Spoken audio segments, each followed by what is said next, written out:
Antes que sigamos avanzando en esta unidad, ¿ha quedado alguna duda de lo que hemos visto de ecología hasta acá? De poblaciones, de comunidad. Ayer estuvimos viendo lo de nicho real, nicho fundamental, estuvimos viendo el tema de los catástrofes, los disturbios. ¿Ha quedado alguna duda de eso o de lo anterior que me quieran preguntar antes de seguir avanzando? No, Dani. No. No, Dani.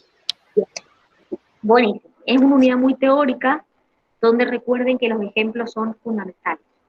Es decir, tienen que saberse los ejemplos.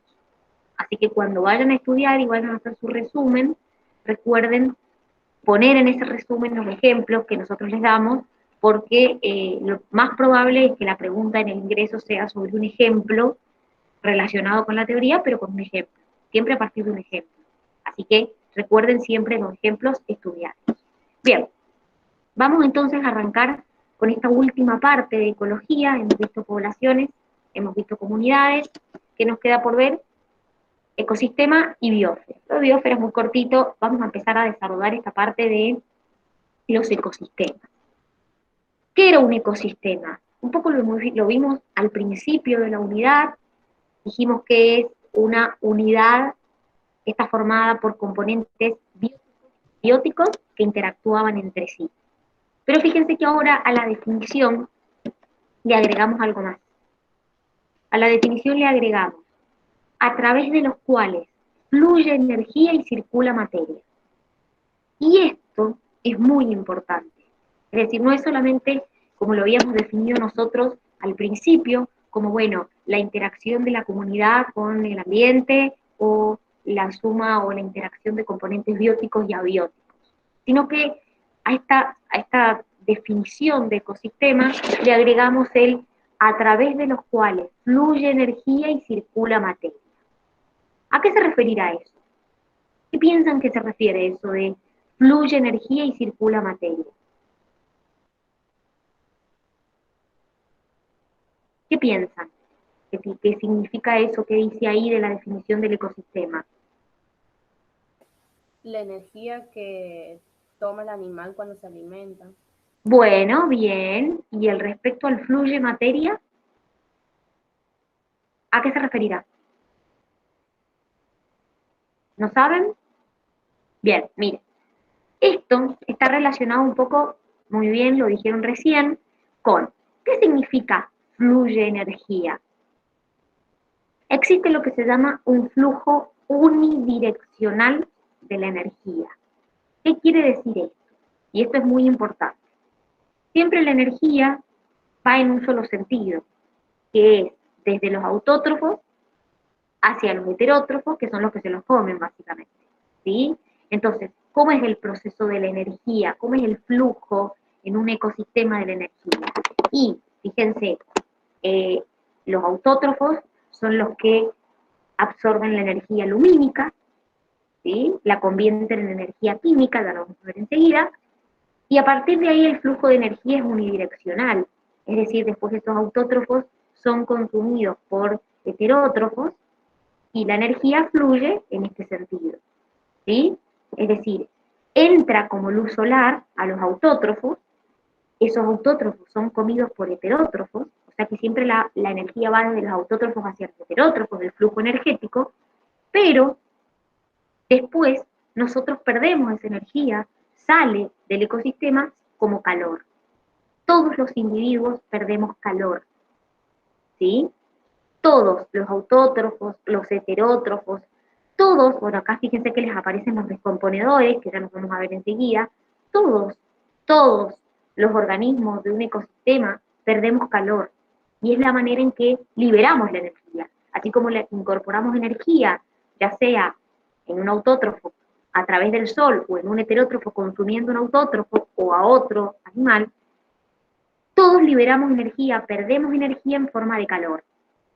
Y fíjense que acá también es muy importante el tema de esto que tienen acá, es como una mini cadena alimentaria, que ya también la vamos a ver más adelante, pero fíjense que incluso los descomponedores, que son los que se encargan justamente de descomponer la materia, son, casi les diría, fundamentales para este flujo de materia, que es lo que vamos a ver ahora. Hemos visto el flujo de energía, esto que hemos estado hablando acá, pero los descomponedores son, casi les diría, el pilar fundamental del flujo de la materia.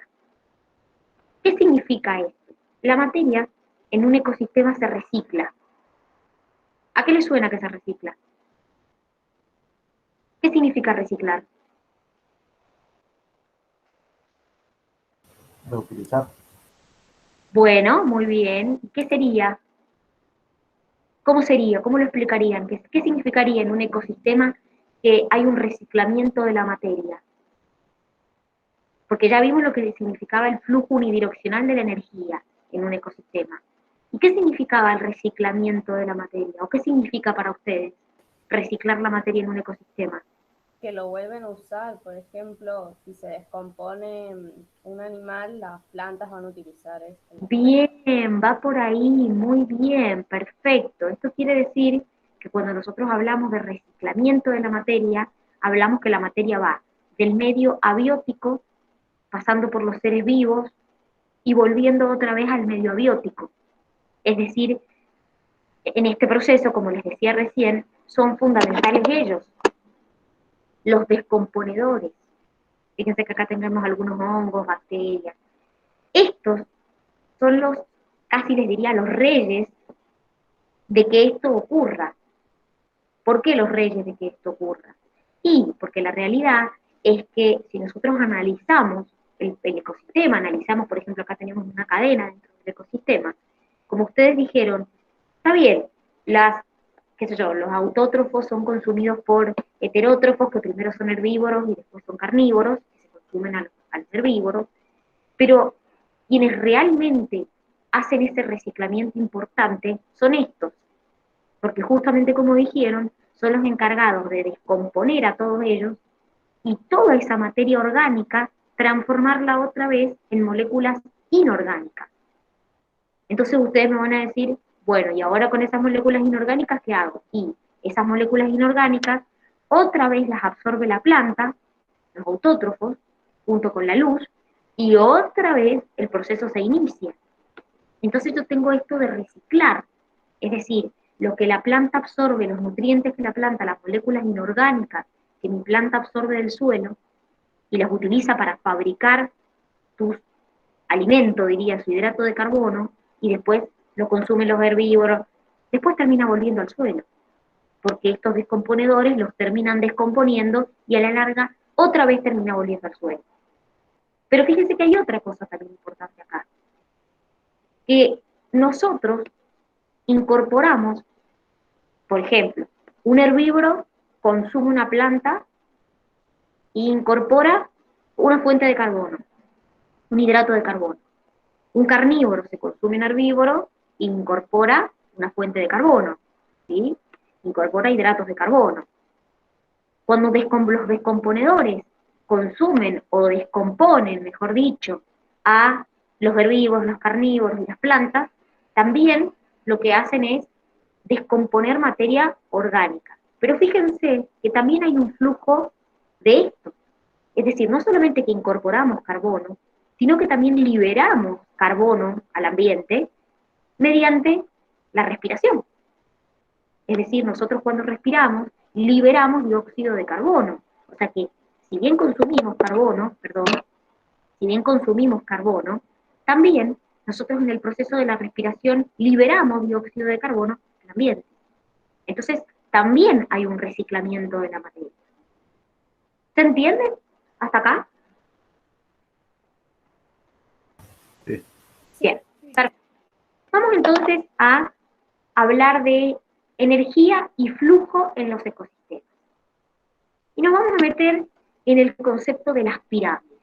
Y acá presten atención, porque después se les empiezan a confundir las pirámides de número, las pirámides de biomasa, las pirámides de energía, las pirámides de pirámides. Entonces, presten atención al concepto de, vamos a empezar primero viendo lo que llamamos las pirámides de número.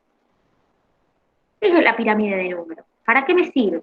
Como les dice ahí, las pirámides de número representan la cantidad de individuos, el número de individuos por unidad de área que que tengo en cada nivel.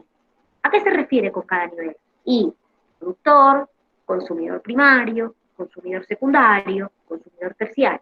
Es decir, lo que a mí me indican las pirámides de número es el número, la cantidad de individuos que tengo por área de productores, después de consumidores primarios, después de consumidores secundarios y así. Entonces, yo les hago una pregunta. Y después la vamos a responder a la pregunta, a ver si alguno la puede, relacionado con esto, contestar. ¿Por qué los depredadores son más grandes y abundantes, y más menores, diríamos? ¿Y por qué los productores, por ejemplo, son más abundantes? ¿O por qué, por ejemplo, los herbívoros son más pequeñitos y más abundantes y los carnívoros son más grandes y menos abundantes? ¿Por qué les parece que tengo, por ejemplo, más plantas que animales? ¿Cuál sería la explicación de eso?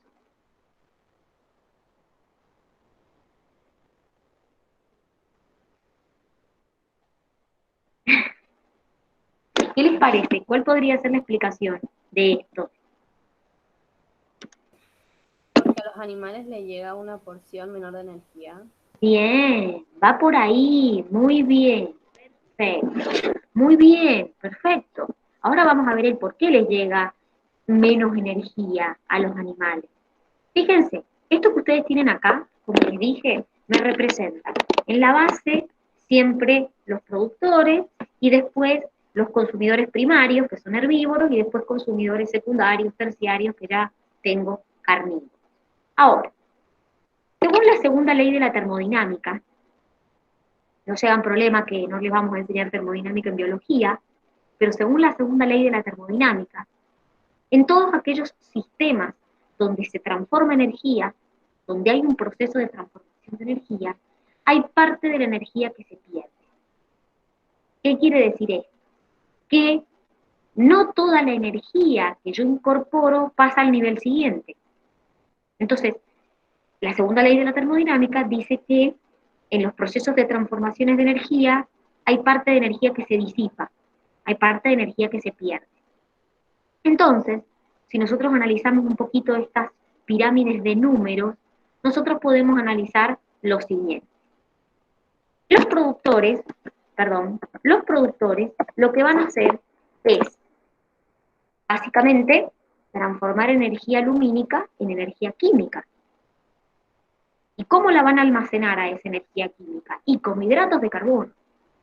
Básicamente, ¿cómo se llama ese proceso que hacen los productores? De transformar energía lumínica en energía química.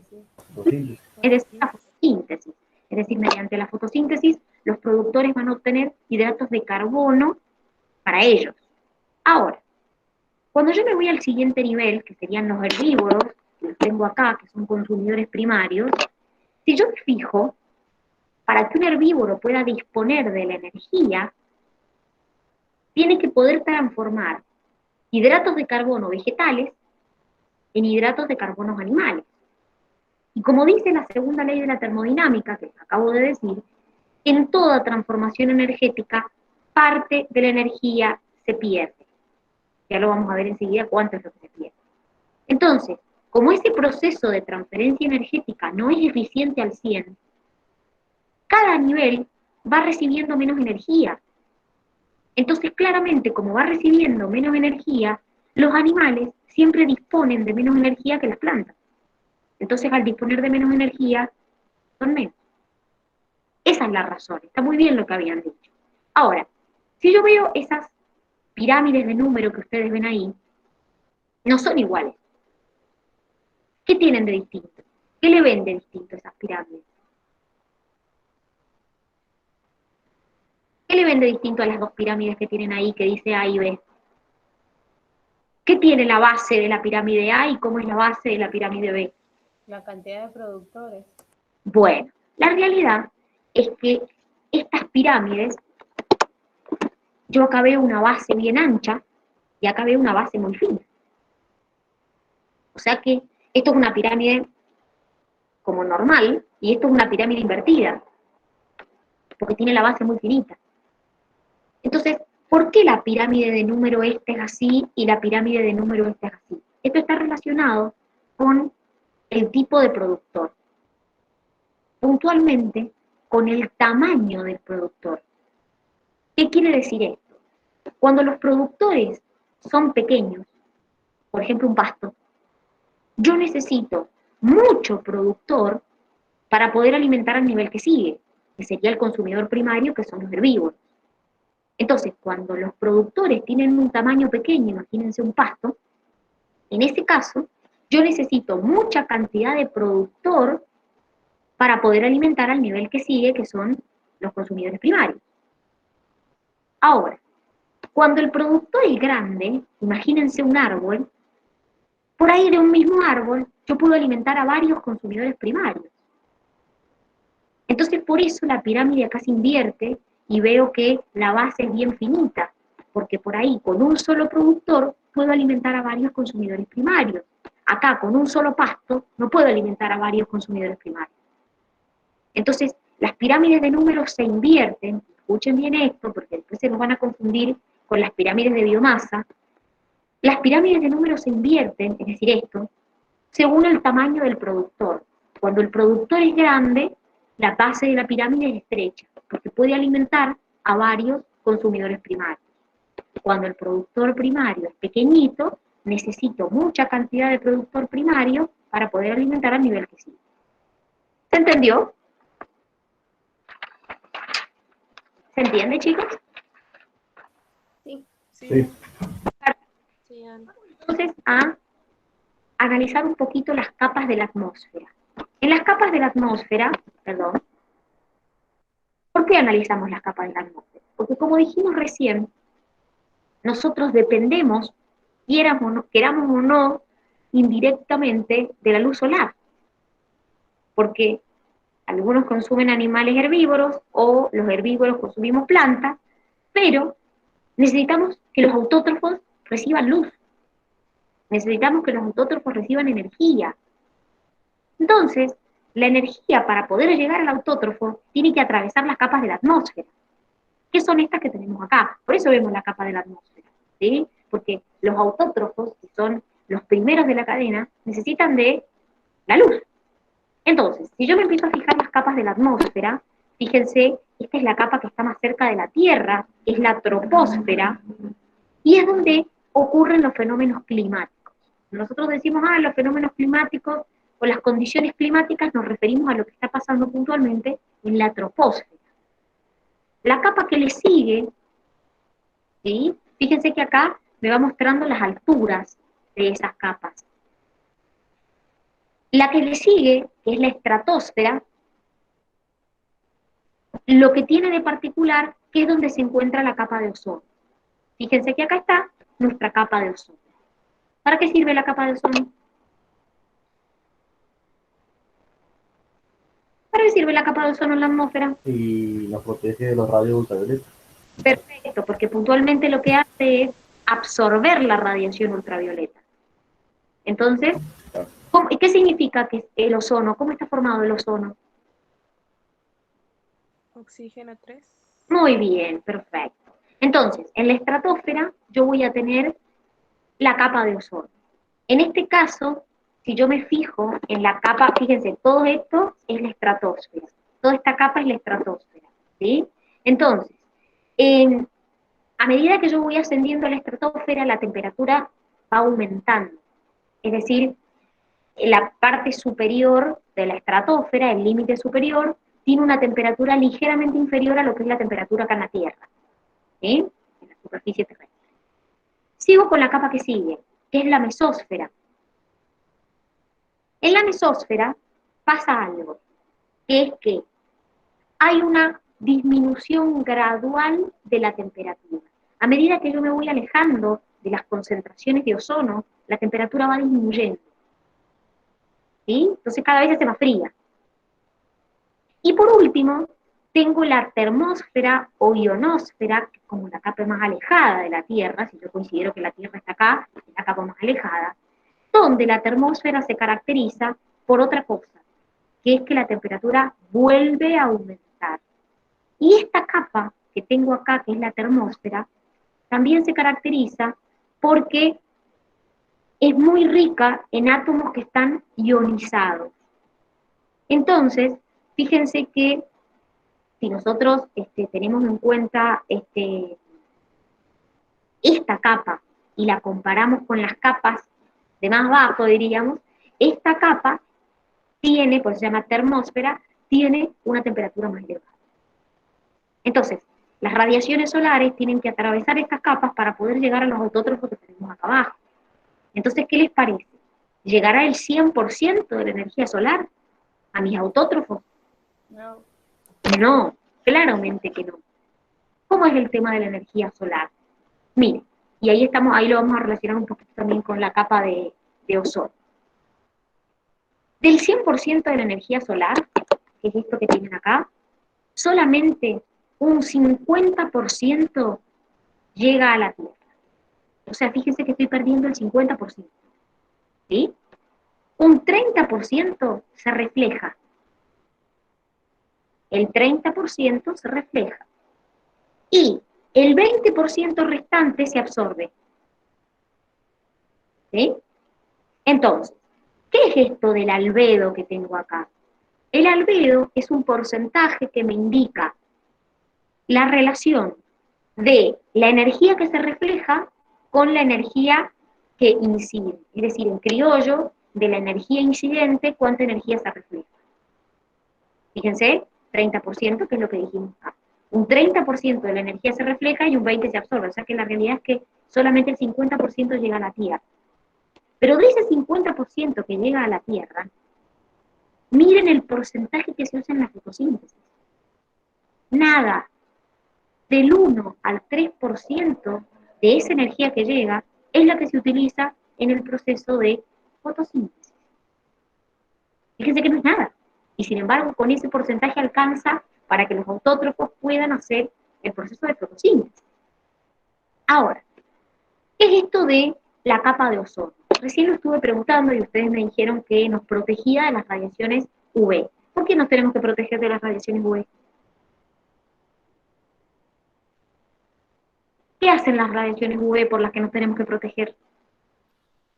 Y pueden provocar diversas enfermedades, como por ejemplo el cáncer de piel. ¿Pero por qué? Está muy bien lo que estás diciendo, pero ¿por qué? ¿Qué hace la radiación UV? Mutan el ADN. Bueno, pero también, como que está muy bien lo que dijeron, lo que hacen es daña moléculas orgánicas. La radiación UV lo que hace es daña moléculas orgánicas en general. Entonces, yo lo que tengo que hacer, si toda la radiación UV llegara a la Tierra, estaríamos muertos. Porque, como les dije, daña las moléculas orgánicas. Y fíjense que todos los seres vivos estamos formados por moléculas orgánicas. Eso no sería posible la vida. Entonces, ¿qué hace esta capa de ozono? Esta capa de ozono filtra el 99% de las radiaciones que llegan del Sol. ¿Y qué hace? Las convierte en calor. ¿Sí? Es decir, cuando la radiación UV toma contacto con el ozono, con la capa de ozono, produce la liberación de átomos de oxígeno, y esos átomos de oxígeno rápidamente se vuelven a combinar entre sí y forman ozono. Pero en este proceso se produce la liberación de calor. Por eso es tan importante el cuidado de la capa de ozono, que siempre se insiste en daña la capa de ozono, cuidar la capa de ozono, el adelgazamiento de la capa de ozono, el agujero en la capa de ozono, porque piensen que cuanto más delgada esté esa capa de ozono, o cuanto más agujeros tenga la capa de ozono, más radiación UV entra. Los que nos perjudicamos claramente somos nosotros. Entonces, esa es la importancia del cuidado de la capa de ozono. Por eso, y ahí voy a lo que venía después, hasta hace un tiempo se usaban los clorofluocarbonados, que se usaban en aerosoles de cuerpo, en aerosoles ambientales, en matafuegos, en las heladeras como refrigerante, era muy usado. Hasta que se dieron cuenta que ese clorofluorcarbonado es muy dañino para la capa de ozono. Porque ¿qué hace puntualmente en la capa de ozono los clorofluorcarbonados? Lo que hace es lo siguiente: el clorofluorcarbonados reacciona con el ozono y libera cloro. Y esas moléculas de cloro destruyen al liberarse el cloro, cuando se une con el ozono, destruye las moléculas de ozono. Entonces, al destruir esas moléculas de ozono, lo que hace es que cada vez la capa sea más fina. Entonces, se prohibió hace unos años el uso de los clorofluorcarbonados en todo tipo de matafuegos, en heladeras, en aerosoles. De hecho, muchos aerosolos de cuerpo o de ambiente dicen no contiene clorofluorcarbonados, porque justamente están prohibidos. Por esto probó que justamente disminuye la capa de ozono, ¿sí? Ahora, ¿qué piensan ustedes? ¿La radiación solar es igual en toda la Tierra? ¿La energía solar que llega? ¿O no? ¿Qué piensan? ¿Es la misma la radiación solar? No, ¿Todos los puntos de la Tierra? No, claramente que no. De hecho, si nosotros nos fijamos, la Tierra está ligeramente inclinada. Y no solamente que está ligeramente inclinada, sino que gira sobre sí misma. Entonces, la energía solar que llega al ecuador, me imagino que saben que el ecuador es el centro o el eje medio de la Tierra, y a los polos no es la misma. Justamente por esta inclinación que tiene la Tierra, esta ligera inclinación que tiene la Tierra, la radiación solar no es la misma. ¿Qué quiere decir esto? En el ecuador, la radiación solar incide en forma perpendicular. Entonces eso hace que en esa zona la radiación solar que llegue sea mayor. Obviamente que esto produce un cambio importante en el ecosistema de ese lugar, porque cambia la temperatura, cambian las precipitaciones, cambia el clima. Ahora, hacia los polos, a medida que me voy alejando y llego a los polos, los rayos, la radiación solar es casi paralela. Entonces, claramente, en esa zona tengo menos incidencia de la energía solar y por lo tanto menos energía solar. ¿Se entiende el porqué? Y eso, chicos, por más que parezca una estupidez que no tiene sentido, es tan interesante, porque al variar la energía solar, ¿qué piensan ustedes que puede pasar cuando varía la energía solar? cambia la temperatura. ¿Y qué más? ¿Y si cambia la temperatura, qué pasa? Cambia el clima de la zona. Y si cambia el clima, ¿qué pasa? Está muy bien lo que están diciendo. Cambian las temperaturas, cambian las precipitaciones, cambia el clima. ¿Y qué pasa entonces si cambia eso? Las características de los seres vivos de cada lugar son diferentes. Es decir, que va a cambiar el ecosistema de cada lugar, chicos, porque la radiación solar que recibe no es la misma, las precipitaciones no son la misma, la temperatura no es la misma. Entonces eso hace que el ecosistema, que los individuos que viven en esos lugares tampoco sean los mismos. Entonces fíjense cómo ya al cambiar un factor como la energía solar, ya cambia todo. Por eso es que es tan importante y por eso es que siempre tenemos en cuenta todo en cuánto radiación incide, cuánta se refleja, justamente porque la energía solar es fundamental para los seres vivos, porque es la que tienen que absorber los primeros de la cadena, que son los autótrofos. Entonces sin ellos todo lo demás no sirve, todo lo demás no hay. Si el herbívoro no tiene que comer, el carnívoro no tiene que comer. Entonces, la base, el pilar, es justamente los autótrofos. Y de hecho ya van a entender el porqué de lo que voy a decir enseguida. ¿Vamos bien hasta acá? Sí. Bien. Vamos entonces, dime. Sí, tengo una consulta. ¿Qué La cantidad de porcentaje de energía que les llega a las plantas que están en la tierra es la misma que les llega a las plantas que están en el agua. En realidad, si vos te pones a fijar, eso se hace un promedio de, a ver, por eso va del 1 al 3, ¿sí? Porque en realidad vos pensás que la radiación no es la misma, ¿sí? En todos los puntos de la Tierra. Claramente, cuanto más profundo te vas al agua, también depende de qué parte consideres del agua, cambia la radiación, no llega a lo mismo. Por eso se hace un promedio como del 1 al 3, ¿sí? No, a medida que te vas más profundo en las capas, o sea, la parte más profunda del agua, diríamos, eh, menos radiación llega. Sí, no es la misma. Ok, gracias. Bien, de nada. Vamos entonces a arrancar a ver esto que estamos hablando, que lo hemos mencionado, que son el tema de los niveles tróficos. Y acá vamos a tener que hacer una diferencia entre lo que es una cadena trófica y alimentaria de una red trófica y alimentaria. La realidad es que en el ecosistema, más que todo hay redes, más que cadenas. Porque no hay 4 individuos sueltos en la nada. ¿Sí? Es decir, ¿qué es una cadena? Son relaciones entre organismos que se encuentran en un ecosistema. Es la famosa cadena que nos enseñaron en la primaria de este se come este se come este lo come este y este se come este. La realidad es que estas cadenas alimentarias empiezan a interactuar todas con todas en un ecosistema. Es más, nosotros ya vimos que, por ejemplo, los depredadores no tienen una sola presa. La serpiente no se come solamente al camaleón. Se come al camaleón, se come una rata, se come otra cosa. Entonces, esto hace que esto y no sea la realidad. O sea, yo puedo hacer como sacar una dentro de la red y analizarla, pero en la realidad lo que yo veo generalmente son redes, que son conjunto de interacciones entre organismos que incluye productores, consumidores, detritívoros, a través de los cuales fluye la energía y la materia. ¿Qué quiere decir?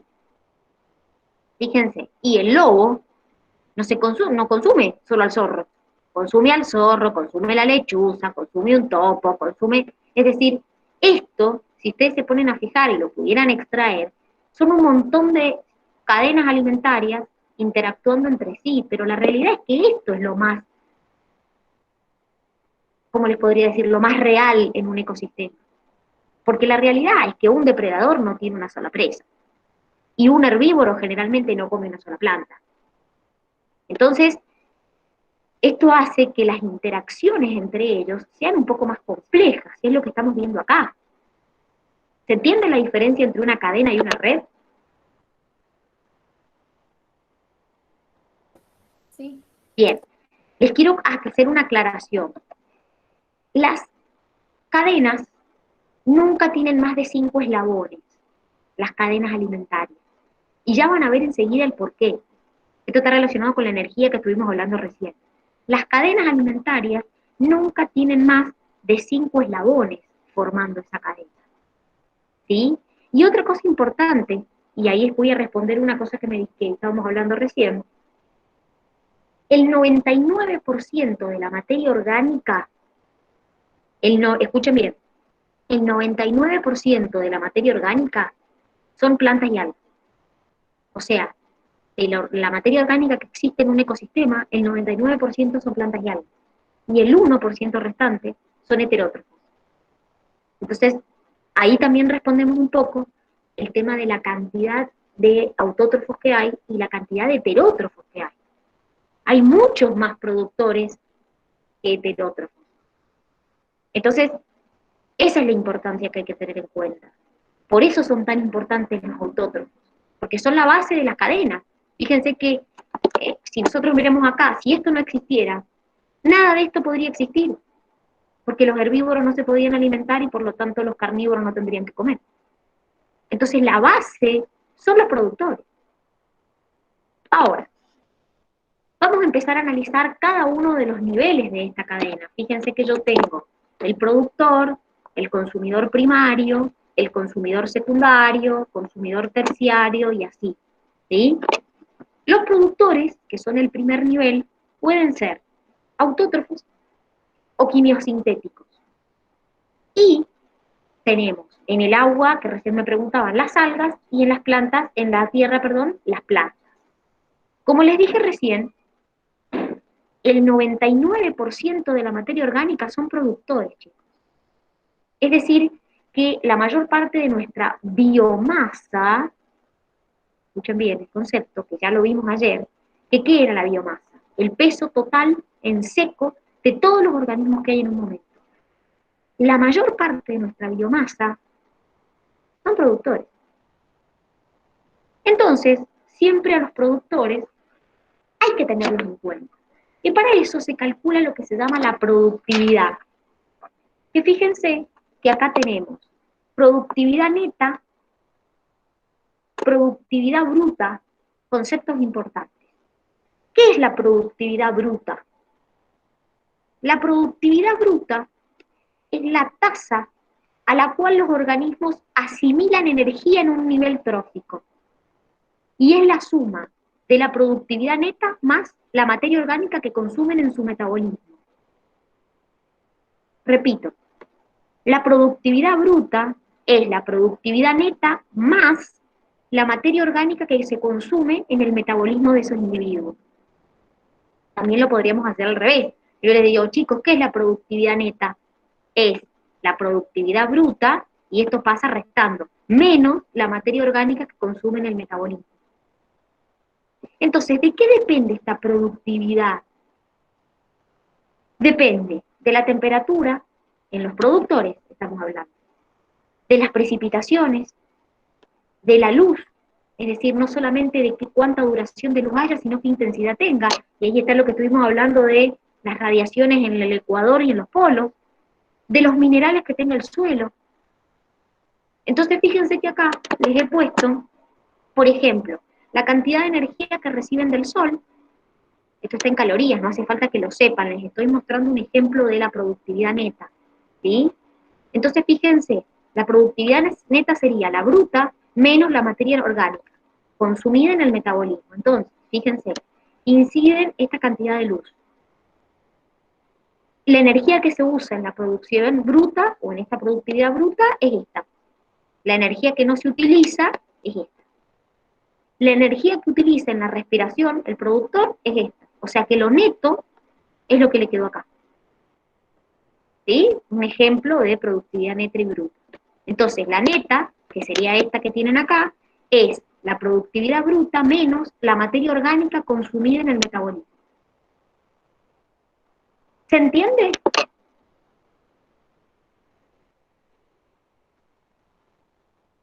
Sí, Dan. Bien. Pasamos al nivel siguiente, consumidores. Vamos a tener primero consumidores primarios, que son herbívoros, porque son los que se van a alimentar de los productores, y, como les dije recién, solo una pequeña parte de la energía en que consumen se va a convertir en biomasa animal. Y después tienen los que se comen, es decir, esto sería un consumidor primario, un herbívoro. Acá tenemos consumidores primarios, fíjense también, que son los que se consumen a los productores. Y después vienen los consumidores secundarios, que ya son carnívoros. A partir del secundario son todos carnívoros. Claramente, solo una pequeña parte de la sustancia orgánica del cuerpo de un herbívoro lo incorpora el carnívoro. Fíjense que siempre estamos con esto de que nunca el proceso es al 100. Es un poco lo que decíamos al principio. Siempre cuando en un sistema hay un proceso de transformación de energía, hay parte de la energía que se va a perder. Entonces, como les dije yo, las cadenas alimentarias nunca tienen más de 5 eslabones, que son productor, consumidor primario, consumidor secundario, terciario y a lo sumo un consumidor de cuarto nivel. ¿Sí? Nunca tienen más de 5 eslabones. Otros individuos de la cadena son los saprófagos. Ya vimos los productores, vimos los consumidores, vamos con los saprófagos. Los saprófagos los estuvimos mencionando antes, que básicamente yo los tengo que dividir en dos. ¿Por qué? Porque por un lado tengo los detritívoros o carroñeros, ¿sí? Que son los que básicamente consumen las presas muertas.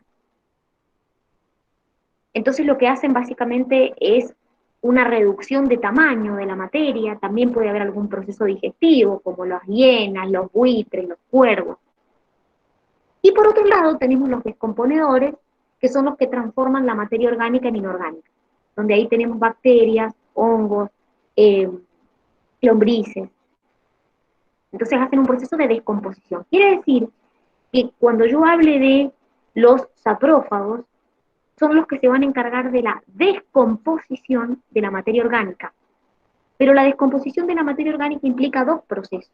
Por un lado, la humidificación y por otro lado, la mineralización. ¿Qué quiere decir esto? La humidificación es cuando formo el humus. El humus es tierra fértil, es como el primer paso de la descomposición.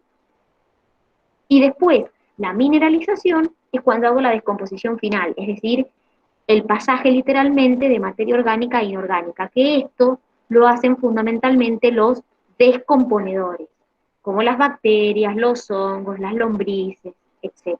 Que recién dijimos que eran fundamentales en el proceso de la transformación o el reciclamiento de la materia. Entonces, ¿vamos bien hasta acá con lo de la cadena alimentaria? Sí. Bien, vamos a hablar del concepto de eficiencia ecológica.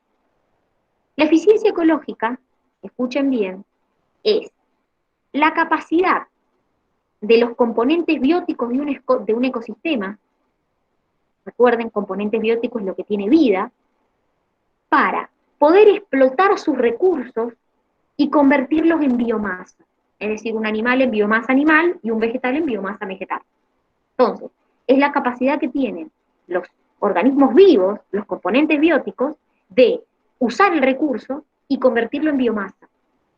Por ejemplo, una planta y convertirlo en un hidrato de carbono de helio. Entonces, está formado por la eficiencia de asimilación y la eficiencia de producción neta. ¿Qué es la eficiencia de asimilación? Es la proporción de energía consumida que verdaderamente se asimila. Es decir, yo no toda la energía que consumo la asimilo. Y la eficiencia de producción neta es la proporción de energía que asimilé menos la energía de la respiración. Entonces, por ejemplo, los vegetales, la eficiencia de producción es del 30 al 85% y es más elevada en las zonas templadas que en los trópicos. Esto está relacionado con que en la zona tropical hay mucha pérdida de energía por respiración. Un herbívoro asimila el 80% de la energía de las semillas y un 60-70% de la vegetación joven. Los ramoneadores, entre un 30 y un 40% asimilan. Y fíjense qué interesante esto, y esto está relacionado también con nosotros. Siempre el alimento de origen animal se digiere mejor que el alimento de origen vegetal. O sea que un carnívoro asimila mejor, o sea, digiere mejor lo que se come que un herbívoro. Entonces eso obviamente influye en su eficiencia de asimilación también. ¿Sí? Entonces, estos conceptos son importantes porque esto nos da una idea de que la energía que yo incorporo no toda la asimilo. O sea que no es al 100, es un poco lo que venimos hablando. Entonces, y vamos al punto que estábamos hablando desde el principio, la eficiencia de la transferencia energética. ¿Qué significa esto?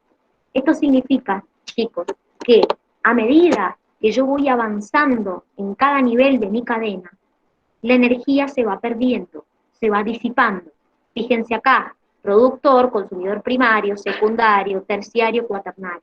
¿Por qué no puedo tener más de 5 niveles? Porque claramente al último nivel no le llega nada de energía. Porque solamente, y ahí vamos al dato puntual, el 10% de la energía se asimila del nivel anterior.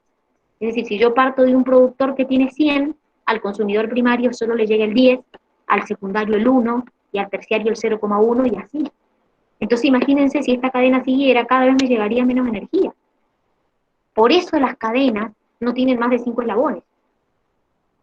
Porque solamente el 10% de energía almacenada se convierte en biomasa. Por ejemplo, el 10% de energía que consume del productor se convierte en biomasa animal, y así sucesivamente, el de este, el 10% de lo que recibe de este. Esa es la razón por la que las cadenas solamente tienen hasta 5 eslabones. ¿Se entendió? Sí. Bien. Entonces, recién vimos las pirámides de número, vamos con las pirámides de biomasa. Recién vimos pirámides de número. Dijimos que era la cantidad de individuos por unidad de área en cada nivel. Bueno, ¿qué pasa en las pirámides de biomasa? Las pirámides de biomasa me da la biomasa en peso por unidad de área. Entonces, fíjense que yo acá les hice una aclaración. Acá no importa el tamaño del productor. ¿Se acuerdan que en la de biomasa de número dijimos, y cuando el productor es pequeño, la pirámide es normal, pero cuando el productor es grande, la pirámide es estrecha. Acá no importa el tamaño del productor, no modifica la pirámide de biomasa el tamaño, sino que lo que la modifica es la tasa de reproducción del productor, no su tamaño. Es decir, por ejemplo, yo acá tengo un productor, un herbívoro, un carnívoro, ¿sí? ¿Por qué acá está invertida entre el fitoplancton y el zooplancton? Porque el fitoplancton tiene una alta tasa de reproducción. Entonces, un menor número de fitoplancton puede alimentar gran cantidad de zooplancton. ¿Por qué? Porque la tasa de reproducción del fitoplancton es muy elevada. Entonces, repito, en las pirámides de biomasa no importa el tamaño del productor, sino lo que importa es la tasa de reproducción que tenga. Cuando su tasa de reproducción es muy alta, la pirámide se invierte. Fíjense que acá les comparamos la pirámide de número y la pirámide de biomasa, que es un poco lo que estábamos hablando recién. La pirámide de número, cuando el productor era más grande, la pirámide se invertía. Por ejemplo, un pasto y un árbol. En las pirámides de biomasa no me interesa el tamaño del productor. Lo que me interesa es justamente la tasa de reproducción. Si tiene tasa de reproducción muy alta, la pirámide se va a invertir. ¿Se entendió? Sí. Bien. Sí. Vamos a hablar un poquito de los ciclos biogeoquímicos. Los ciclos biogeoquímicos son el movimiento de sustancias inorgánicas que implican componentes bióticos y abióticos. Básicamente es el movimiento de sustancias inorgánicas como carbono, nitrógeno, oxígeno, hidrógeno. Ustedes hasta hace un par de años veían el ciclo del nitrógeno, el ciclo del fósforo, el ciclo del carbono, ahora no, ahora ven solamente, les menciona el ciclo del agua, ¿sí? ¿Y qué es importante que sepamos del ciclo del agua? Del ciclo del agua, obviamente lo tienen que haber visto en la escuela millones de veces, porque se los enseñan hasta en la primaria, pero sí me importaría, por eso se los marqué como dato importante, que fíjense que de todo el agua que existe, ¿sí? Solamente el 2,5% de agua es agua dulce, es el agua que nosotros podemos consumir.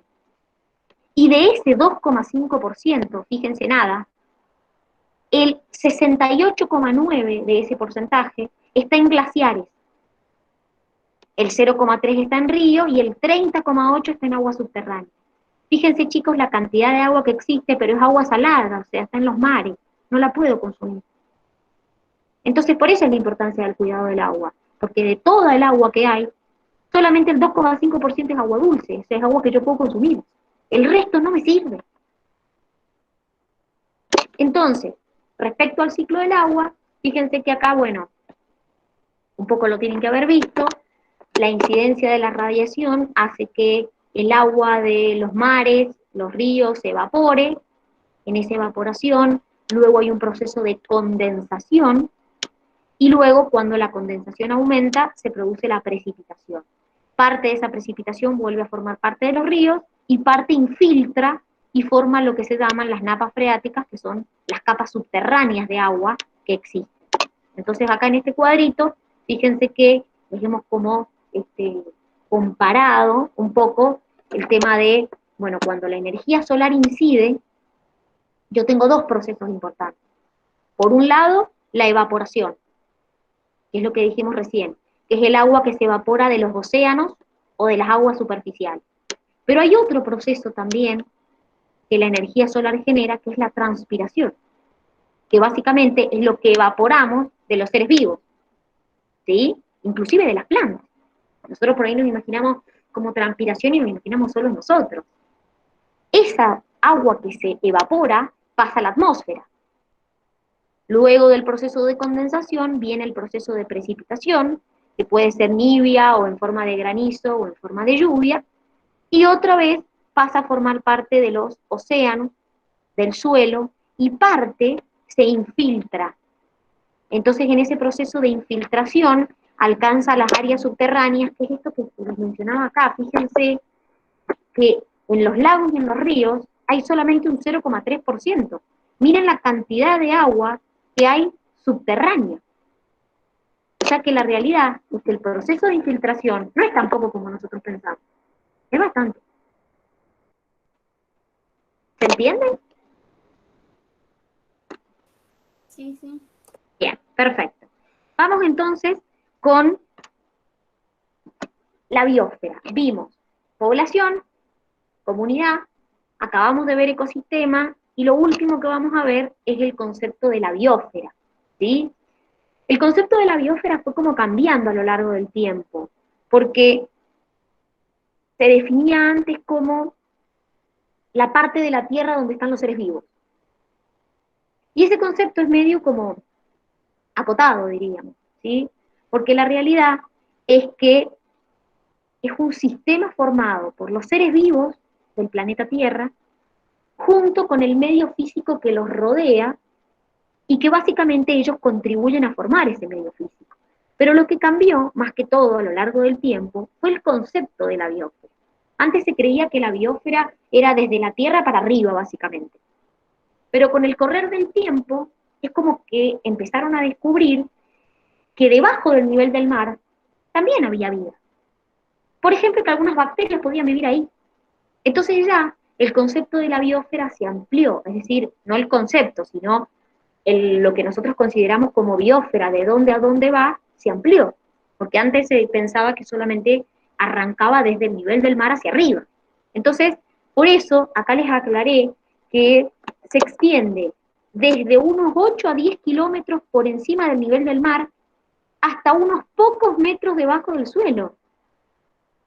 Es decir, que debajo del suelo también consideramos que es la biosfera, porque es la zona donde las raíces pueden penetrar, y se han descubierto que, por ejemplo, hay bacterias que pueden vivir a algunos kilómetros de profundidad. Entonces, cuando yo hablo de la biosfera, no solamente hablo desde lo del nivel del mar hacia arriba, sino que también hablo de unos pequeños o de unos pocos kilómetros por debajo del suelo, que es hasta donde las raíces llegan, básicamente, porque ahí pueden habitar, por ejemplo, algunas bacterias. También hay algunos hongos que pueden habitar, es decir, con el correr del tiempo se ha ido como descubriendo otros individuos que pueden habitar ahí. Entonces la biosfera es como que tiene un amplio recorrido. ¿Se entendió? Sí, Dani. ¿Ha quedado alguna duda de lo que hemos visto hoy día? De lo que hemos visto de ecología, básicamente. No. Bien, perfecto. Entonces, muchachos, vamos a dejar hasta acá con la teoría de ecología. Recuerden, por favor, que el práctico de ecología lo van a tener que hacer ustedes, aparte. A partir de la 1 del mediodía lo van a poder hacer. No tiene límite de fecha de cierre, o sea, si hoy no lo pueden hacer, no se hagan problema, lo pueden hacer mañana o el fin de. Traten de hacerlo para antes del día lunes, que empezamos otra unidad. Y ya les vamos a subir la corrección del práctico para que una vez que hagan el práctico puedan ver la corrección de ese práctico en el video. Traten de no ver el video antes, porque si no, no tendría gracia hacer el práctico. Y traten de hacer el práctico y una vez que lo hacen, mirar el video a ver si han tenido algún error o si hay algo que no hayan entendido cuando han resuelto ese práctico. ¿Se entendió? Sí, Dani. Hasta acá llegamos con la teoría, nos comunicamos la semana que viene, espero que tengan un fin de semana hermoso y hasta la semana que viene. Chau, chau. Nos vemos, Dani. Buen fin de La semana que viene. Nos vemos. Chau, chicos, nos vemos. Chao, Dani.